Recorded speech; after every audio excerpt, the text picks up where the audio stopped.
Bom dia, boa tarde, boa noite, grandes e pequenos. Hoje leremos o primeiro capítulo do livro Pippi Meia Longa, escrito por Astrid Lindgren, ilustrado por Michael Chatsworth, traduzido por Maria de Macedo, pela Companhia das Letrinhas.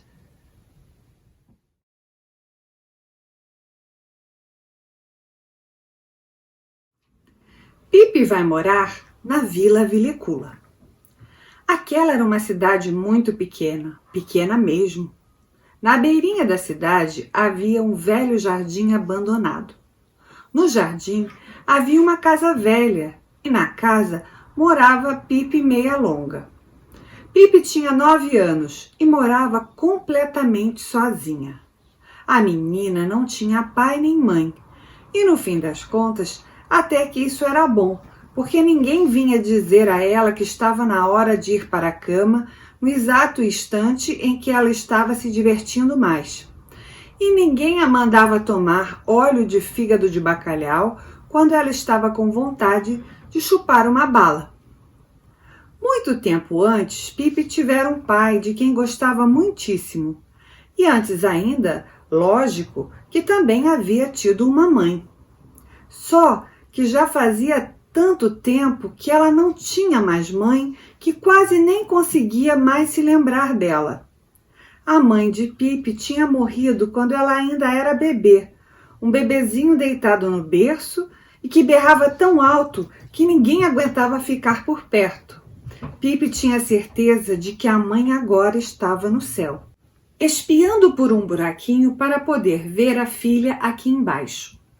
Por isso, de vez em quando, Pippi acenava para a mãe lá em cima e dizia: "Não se preocupe, eu sempre dou um jeito." Do pai, Pippi se lembrava bem. Ele era capitão de navio e navegava no grande mar. E Pippi navegou junto no navio até o dia em que houve uma grande tempestade. E ele caiu no mar e desapareceu. Mas Pippi tinha absoluta certeza de que um dia o pai ia voltar. Não acreditava nem um pouco que ele tivesse se afogado.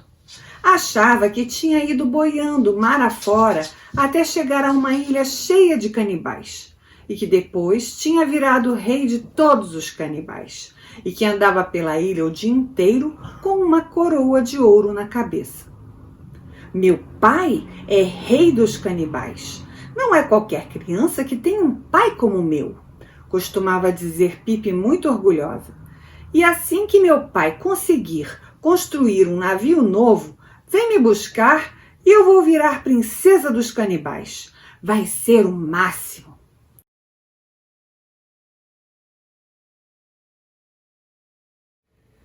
Fazia muitos anos que o pai de Pippi tinha comprado aquela casa velha do jardim.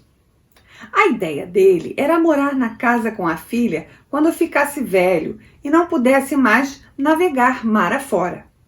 Mas aconteceu de ele cair no mar e Pippi resolveu ir morar na Vila Vilecula, enquanto esperava por sua volta. Vila Vilecula era o nome da casa. Estava lá completamente mobiliada, prontinha, esperando por ela. Numa bela tarde de verão, a menina se despediu dos marinheiros do navio do pai. Todos eles adoravam Pippi e Pippi adorava todos eles. "Adeus, rapazes", disse Pippi e beijou a testa deles, um por um. "Não se preocupem comigo, eu sempre dou um jeito."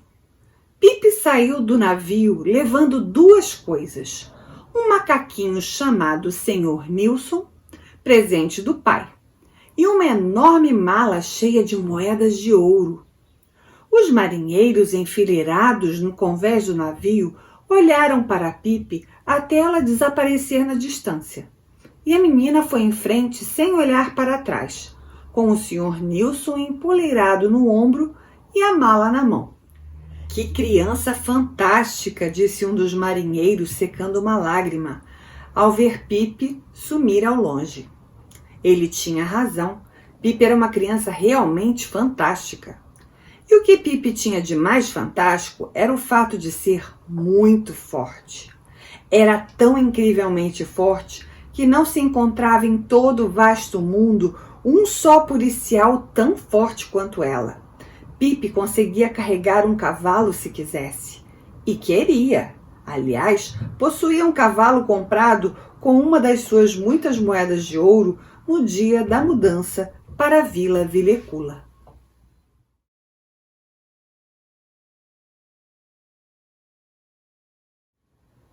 É que a menina sempre tinha tido vontade de ter um cavalo. E agora o cavalo morava na varanda da Vila Vilecula. Quando Pipe resolvia tomar café na varanda, simplesmente pegava o cavalo no colo e carregava para o jardim. Bem ao lado da Vila Vilecula havia outro jardim com outra casa. Ali moravam um pai, uma mãe e seus 2 adoráveis filhinhos, um menino e uma menina. O menino se chamava Tom e a menina Aninha. Eram 2 crianças muito simpáticas, obedientes e comportadas. Tom nunca roía as unhas, seu cabelo estava sempre penteadinho e ele quase sempre fazia exatamente o que a mãe lhe dizia para fazer. Aninha não armava gritaria quando não faziam as suas vontades. Estava sempre bem arrumada em lindos vestidinhos de algodão muito bem passados. Ela nunca fazia coisas que pudessem sujar seus vestidos. Tom e Aninha costumavam brincar um com o outro no gramado da casa deles, mas muitas vezes tinham ficado com vontade de encontrar um amiguinho. Na época em que Pipe rodava o mundo navegando com o pai, de vez em quando os 2 se penduravam na cerca que separava as 2 casas e diziam: "Que pena que ninguém se muda para essa casa. Seria tão bom se alguém viesse morar aí, alguém que tivesse filhos."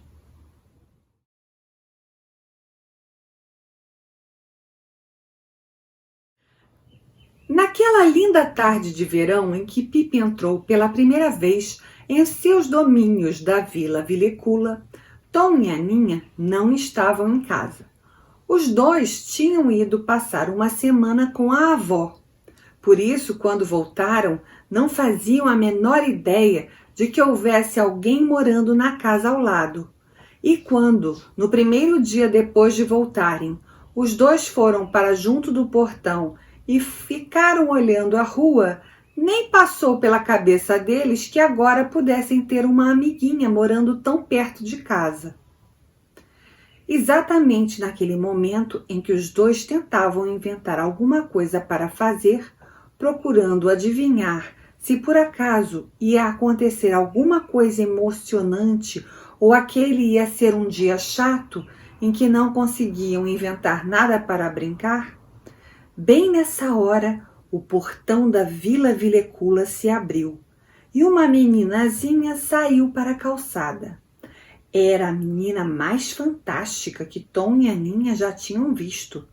Era Pipe Meia Longa, saindo para seu passeio matinal.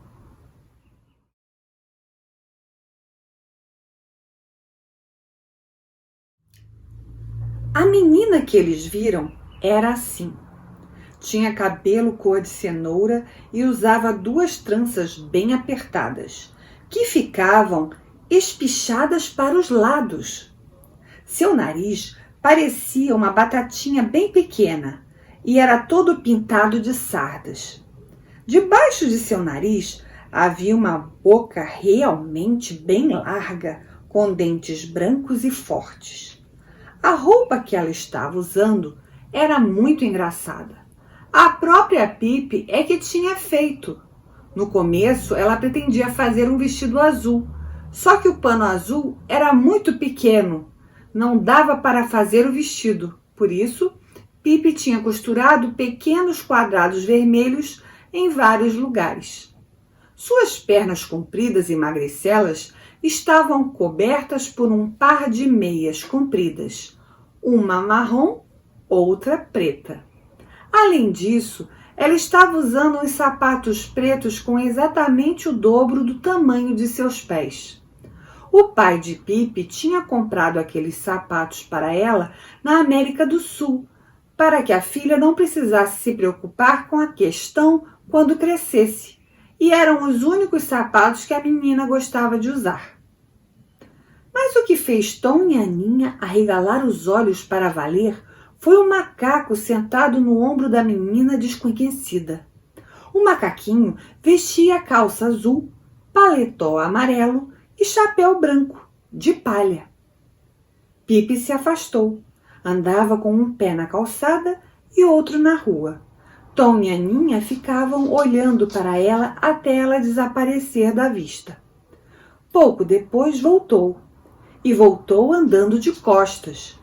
É que não tinha sentido vontade de se virar para voltar para casa. Quando chegou na frente do portão de Tom e Aninha, a menina parou. As duas crianças se olharam sem dizer nada. No fim, Tom perguntou: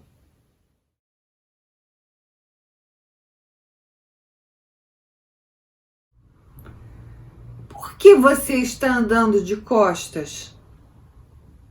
"Por que eu estava andando de costas?" repetiu Pipe.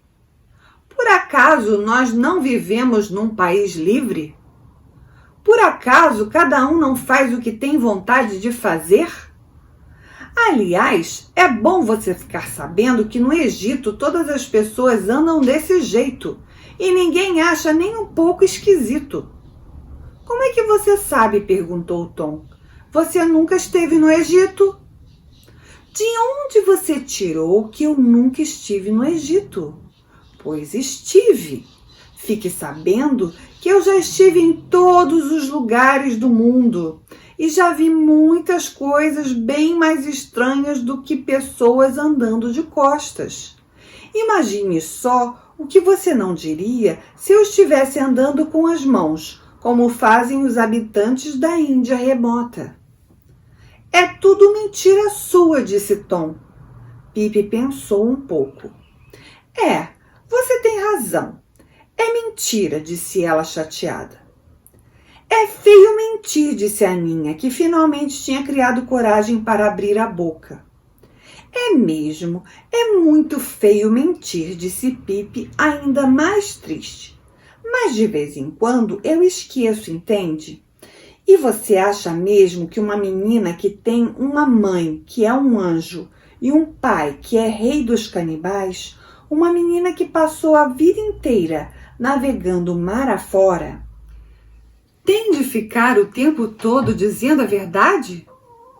"E aliás", disse Pipe, e seu rostinho coberto de sardas se iluminou de alegria, "no Congo belga não há uma única pessoa que diga a verdade. Todo mundo mente o tempo todo. As pessoas inventam tudo. Começam às 7 da manhã e continuam até o sol se esconder. Quer dizer, se me acontece de mentir de vez em quando, vocês têm de tentar entender que talvez isso seja resultado de eu ter ficado um pouco de tempo demais no Congo belga. Mas a gente pode continuar sendo amigo assim mesmo, não é verdade?" "Claro, claro", disse Tom, compreendendo de repente que aquele dia não ia ser nem um pouco chato. "Por que vocês não vêm tomar café da manhã comigo?" perguntou Pipe. "Boa ideia", disse Tom. "Já que você está convidando, vamos, Aninha?" "Vamos", disse Aninha, "agora mesmo. Mas primeiro preciso apresentar vocês ao Sr. Nilson", disse Pipe. Assim que ela falou isso, o macaquinho tirou o chapéu e cumprimentou as duas crianças com muita cortesia. Em seguida, todos entraram pelo portão desmantelado da Vila Vilecula e avançaram pela estradinha de cascalho margeada por velhas árvores cobertas de musgo, pelo jeito ótimas de escalar, que levava até a casa e sua varanda.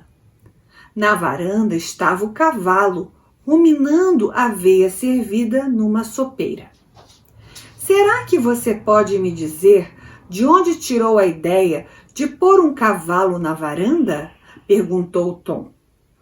Todos os cavalos que ele conhecia moravam em estábulos. Ora, disse Pipi pensativa, na cozinha não dava, ele ia me atrapalhar. E da sala ele não gostou. Tom e Aninha deram palmadinhas amistosas no cavalo e entraram. A casa tinha uma cozinha, uma sala e um quarto. E a impressão que se tinha era de que naquela semana Pipi se esquecera de fazer a faxina. Tom e Aninha olharam em volta, amedrontados. Será que o tal rei dos canibais andava por ali? Nunca em toda a vida eles tinham visto um rei de canibais. Mas não apareceu nenhum pai de ninguém, nem nenhuma mãe, e Aninha perguntou um pouco preocupada. Você mora aqui completamente sozinha?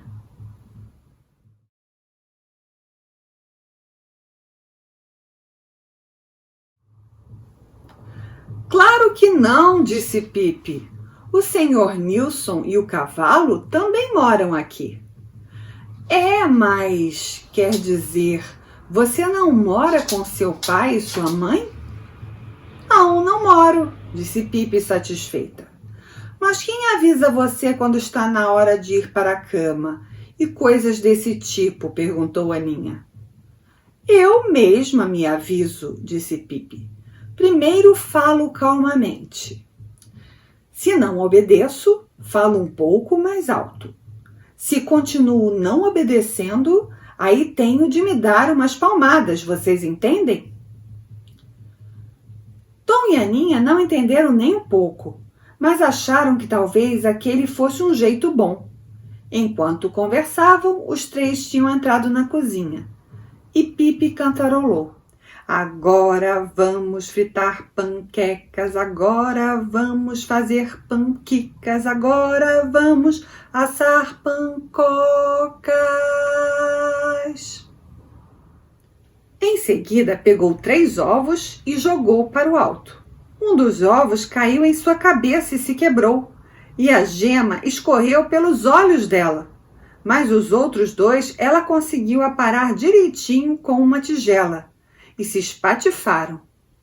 Sempre ouvi dizer que gema de ovo é bom para o cabelo, disse Pipi, enxugando os olhos. Agora vocês vão ver. Daqui a pouco o meu vai começar a crescer tão depressa que vamos ouvir o barulho que ele faz quando cresce. Aliás, no Brasil, todo mundo anda o tempo todo com um ovo no cabelo. E só por isso lá ninguém é careca. Quer dizer, houve um único caso. Um sujeito era tão burro que, em vez de esfregar o ovo no cabelo, comeu. Por causa disso, acabou ficando completamente careca. E quando as outras pessoas viram aquilo, armou-se uma tal confusão que foi preciso chamar a polícia. Enquanto falava, Pipi foi retirando com as pontas dos dedos a casca dos ovos que haviam caído na tigela e se quebrado. Depois pegou uma escova de banho que estava pendurada na parede e começou a bater a massa da panqueca com tanta força que as paredes ficaram todas respingadas. No fim, derramou o que tinha sobrado numa frigideira sobre o fogão.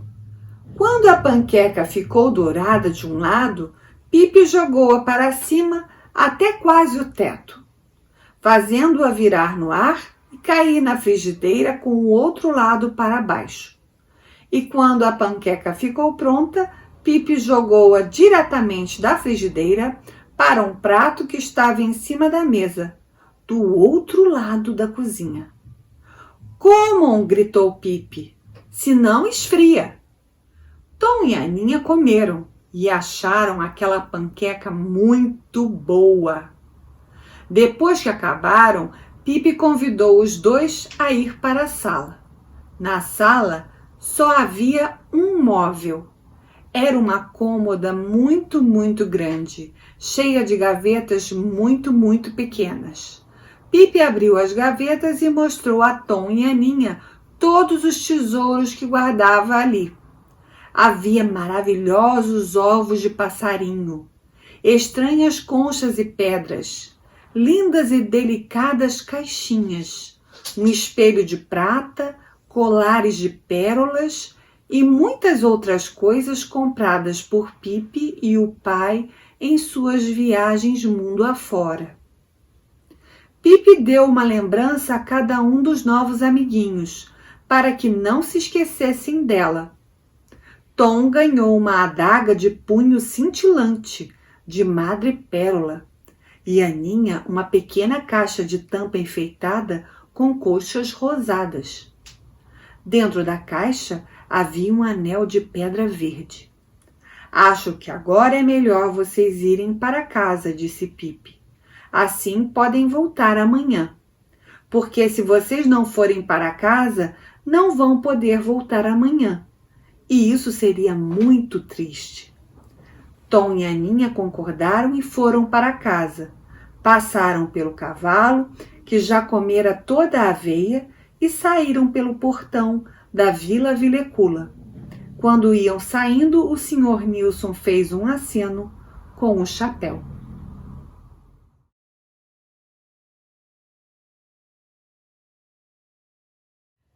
Esse foi o capítulo de hoje.